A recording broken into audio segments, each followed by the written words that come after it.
Good morning. My name is Sam. I am an alcoholic, and I'm also a son of recovery. Let's start out with the Serenity Prayer. Good and gracious God, grant me the serenity to accept the things I cannot change, the courage to change the things I can, and the wisdom to know the difference. I have been reading through the AA Big Book, and I'm in the section of personal stories, and I'm actually on the last personal story today. It is titled, AA Taught Him to Handle Sobriety. God willing, we may never again have to deal with drinking, but we have to deal with sobriety every day. When I'd been in AA only a short while, an old-timer told me something that has affected my life ever since. AA does not teach us how to handle our drinking, he said. It teaches us how to handle sobriety. I guess I always knew that the way to handle my drinking was to quit. After my very first drink, a tiny glass of sherry my father gave me to celebrate the new year when I was 13, I went to bed, dizzy with exhilaration and excitement, and I prayed I wouldn't drink anymore. But I did. When I reached college age, much later, when I progressed to full-blown alcoholism, people told me I should quit. Like most other alcoholics I've known, I did quit drinking at various times, once for 10 months on my own, and during other interludes when I was hospitalized. It's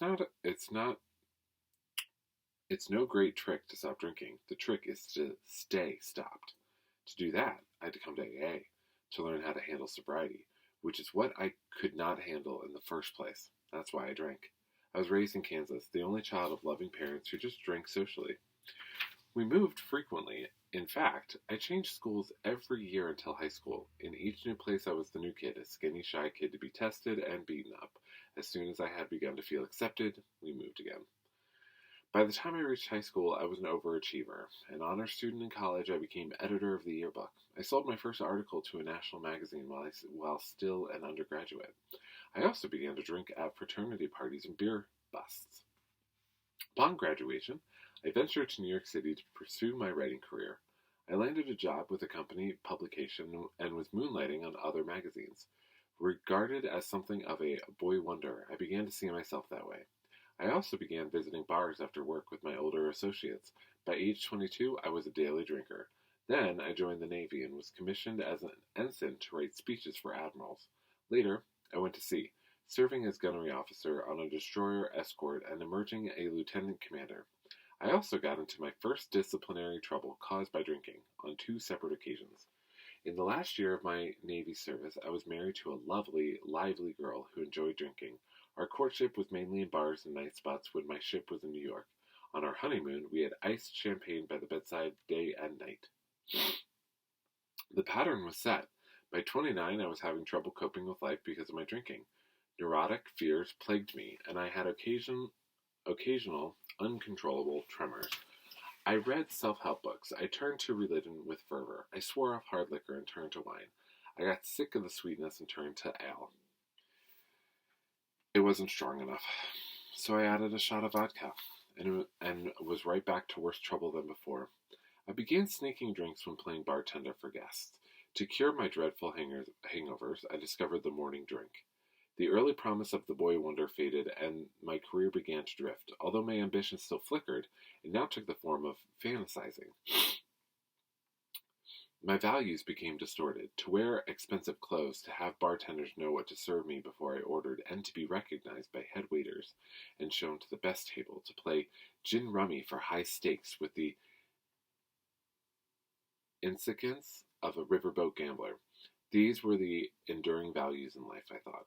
Bewilderment, fear, and resentment moved into my life, and yet my ability to lie outwardly and to kid myself inwardly grew with every drink I took. Indeed, I had to drink now to live, to cope with the demands of everyday existence. When I encountered disappointments or frustrations, as I did more and more frequently, my solution was to drink. I had always been oversensitive to criticism, and was acutely so now. When I was criticized or reprimanded, the bottle was my refuge and comfort. When I was faced with a special challenge or social event, such as an important business presentation or a dinner party, I had to fortify myself with a couple of belts. Too often, I would overdo it and behave badly at the very time I wanted to be at my best. For instance, the 15th wedding anniversary of my wife's parents was the occasion for a huge family reunion at our home. Despite my wife's entreaties to take it easy, I arrived home in bad shape. I remember being dragged, drink in hand, from under the grand piano where I had hidden to be locked in my room in disgrace. Above all, I was suffering inner pain because my performance and my accomplishments in life failed to live up to my own expectations of myself. I had to anesthetize that pain with alcohol. Of course, the more I drank, the more unrealistic my expectations became, and the poorer my performance, and the gap widened. So then each drink grew still greater. At age 40, I developed a large lump in my potbelly, and I feared it was a tumor.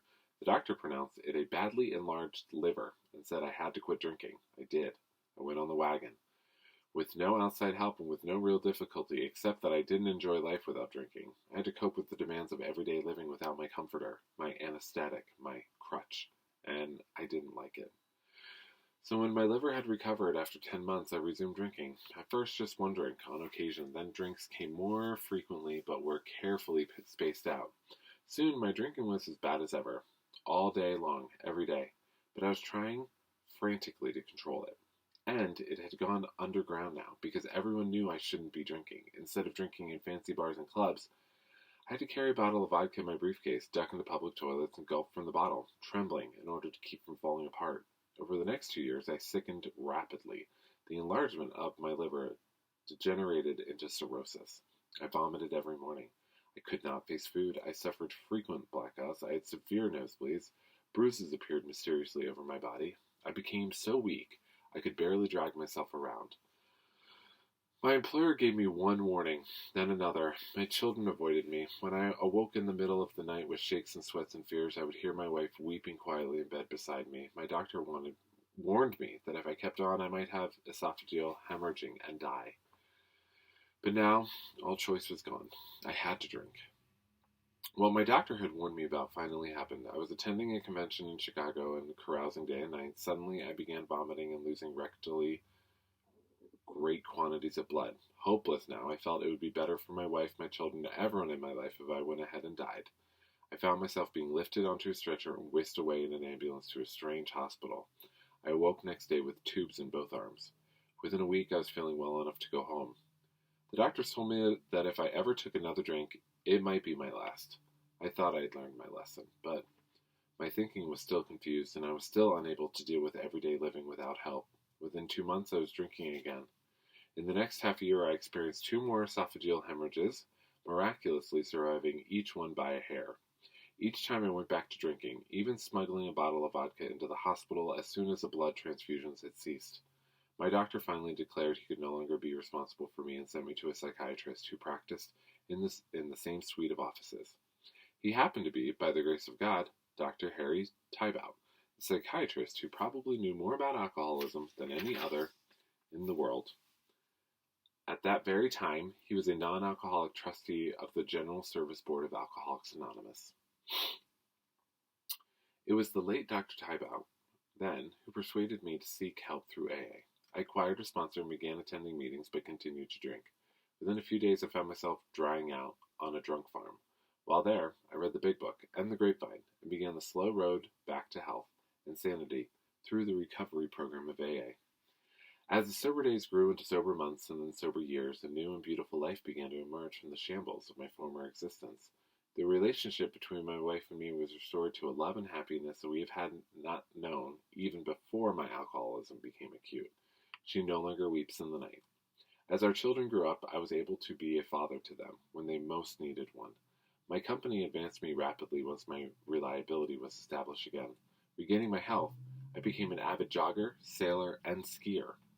All these things and many, many more AA gave me, but above all, it taught me how to handle sobriety. I have learned how to relate to people. Before AA, I could never do that comfortably without alcohol. I've learned to deal with disappointments and problems that once would have sent me right to the bottle. I've come to realize that the name of the game is not so much to stop drinking as to stay sober. Alcoholics can stop drinking in many places and many ways, but Alcoholics Anonymous offers us a way to stay sober. God willing, we members of AA may never again have to deal with drinking, but we have to deal with sobriety every day. How do we do it? By learning. Through practicing the 12 steps and through sharing at meetings. how to cope with the problems that we looked to booze to solve back in our drinking days. For example, we are told in AA that we cannot afford resentments and self-pity, so we learn to avoid these festering mental attitudes. Similarly, we rid ourselves of guilt and remorse as we clean out the garbage from our minds through the 4th and 5th steps of our recovery program. We learn how to level out the emotional swings that got us into trouble, both when we were up and when we were down. We were taught to differentiate between our wants, which are never satisfied, and our needs, which are always provided for. We cast off the burdens of the past and the anxieties of the future as we begin to live in the present, one day at a time. We are granted the serenity to accept the things we cannot change, and thus lose our quickness to anger and our sensitivity to criticism. Above all, we reject fantasizing and accept reality. The more I drank, the more I fantasized everything. I imagined getting even for hurts and rejections.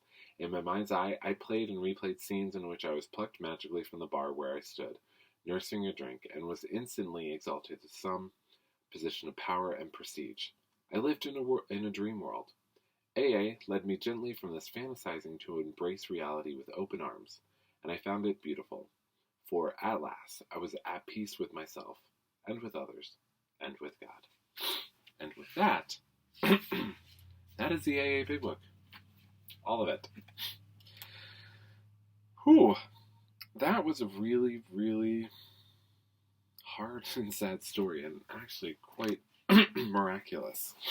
I mean, I would go so far as to say that this man probably believes it was a miracle, too, that he suffered that much physically and was able to come back from it. I mean, we don't know what long-term effects this man may have had, but that he was living a active life, clearly, from skiing and all the other things he mentioned. That's amazing. Jogger, sailor, and skier.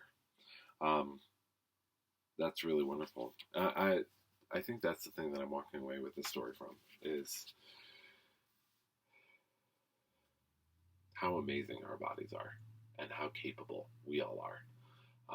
And how when we really do begin a program like this, the healing is completely possible. Even physically, the healing is possible. Although some of us may have deeper issues that have to be taken care of with our alcoholism. But this guy's right. And the old timer that he spoke to was definitely right. It's not about stopping drinking. It's about not drinking. It's about staying sober. Sorry, I think I'm dealing with some allergies this morning, but staying sober is easy. Dealing with life is hard, but it's not also. It's incredibly easy. I know that's one of the greatest gifts that the program has given me, is understanding that dealing with life is not hard.